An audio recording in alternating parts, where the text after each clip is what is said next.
اپنے آقا کی ایک ایک سنت ہماری زندگیوں کے اندر ہو، اور یہ گھٹی ہم اپنی اولاد کو ہم پلائیں کہ ہمارے لیے ضروری ہے کہ آقا کی محبت بھی ہو اور آقا کے نقش قدم پر چلنے کا ہمارے اندر جذبہ بھی ہو۔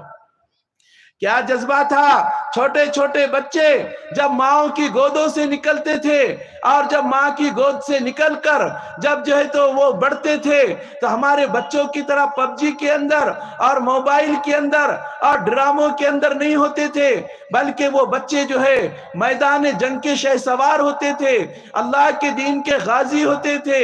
اور ان کی زندگی کا مقصد یہ ہوتا تھا کہ ہم پوری دنیا کے اندر اللہ کے دین کو پھیلائیں گے۔ عقبہ بن عامر رضی اللہ تعالی عنہ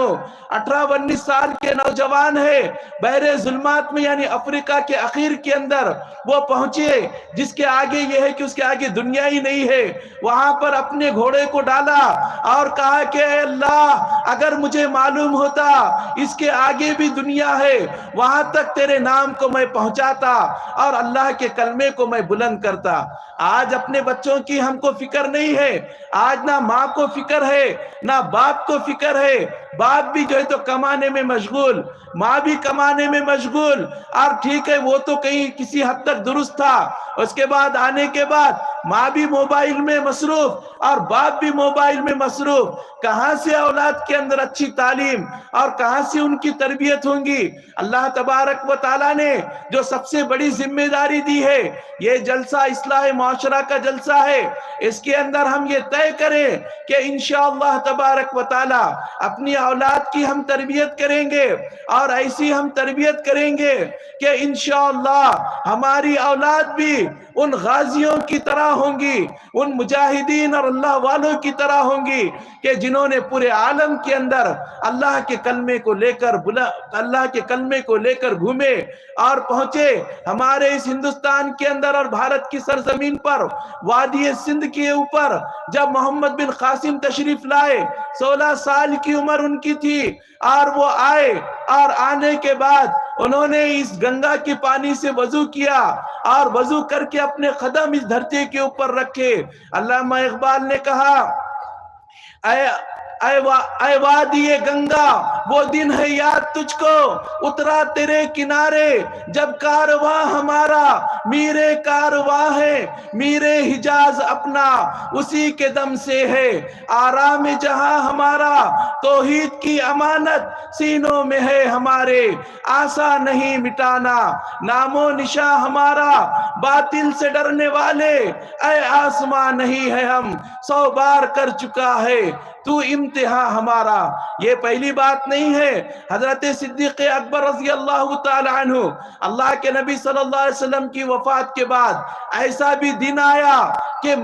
مدینہ کے اندر خوف کا ماحول ہوا،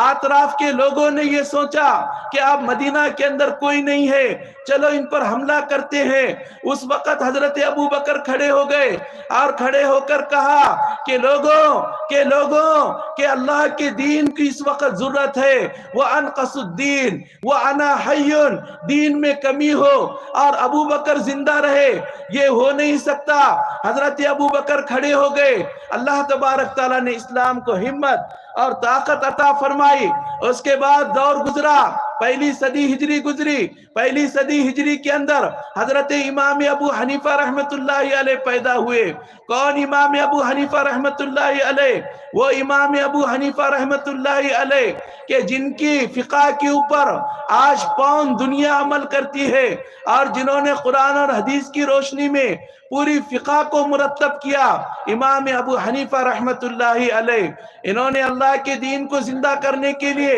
اپنا سب کچھ قربان کر دیا۔ اس کے بعد حضرت سیدنا امام احمد بن حنبل رحمت اللہ علیہ کا دور آیا۔ حضرت امام احمد بن حنبل رحمت اللہ علیہ، اس وقت فلسفہ کا غلبہ ہوا اور لوگ اللہ کے دین کو اپنی عقل سے سمجھنے کی کوشش کرنے لگے۔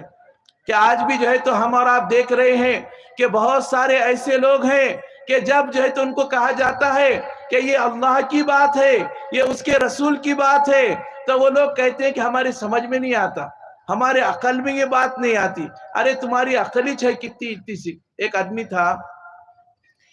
وہ ہمیشہ کتا رکھتا تھا ساتھ میں۔